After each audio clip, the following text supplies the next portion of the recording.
Hello, Chris Grimmin at Omaha Insurance Solutions. Medicare makes changes almost every year. This year, they made a change to Medicare Part A. A has everything to do with the hospital. It doesn't cost you anything because you paid for it during your working years. There's no premium. But there's a deductible. Sometimes people don't realize there's a deductible.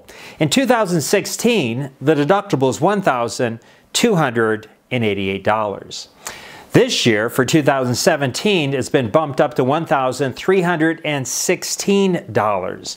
And to kind of review how that deductible works, it's per incident and 60-day period. So let's say you go to the hospital, you don't have anything else, no supplement, no advantage plan, you pay the first $1,316. Everything's covered 100% for the next 60 days. Let's say you leave the hospital, you're home 5 days. There's a complication, you come back to the hospital. You don't pay a new deductible because it's within that 60-day period. Let's say you came back 61 days later, even though it's the same event, you're going to be paying that deductible again.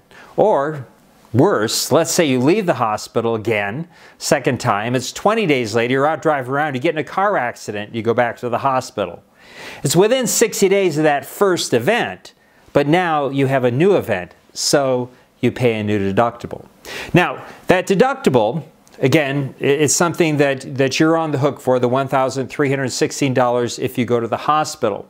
But you say, well, I've got a supplement or an advantage plan. Well, in the case of the supplement, your supplement most likely is going to cover that deductible as many times as it occurs. Depends which plan you have, whether F, G, etc. But this is where the rub comes in, because now the supplement is paying more, is covering more, has more risk, more liability, more cost. Guess what?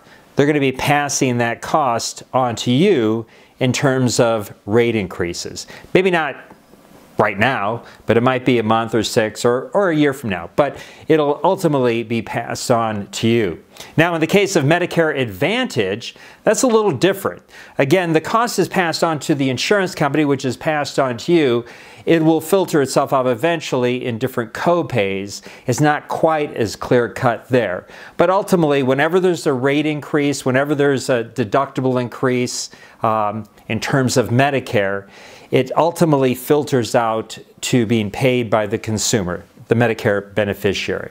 So Medicare changes a little bit, at least, every year. It's important to be conscious of those changes so you understand how that impacts you and consequently how you take care of your Medicare with a supplement or advantage plan or Part D plan. If you like our videos, please click that like button. Go to Omaha Insurance Solutions. Give us a call. We can help you with anything Medicare related. Chris Grimmin, 402-614-3389. Thanks for listening.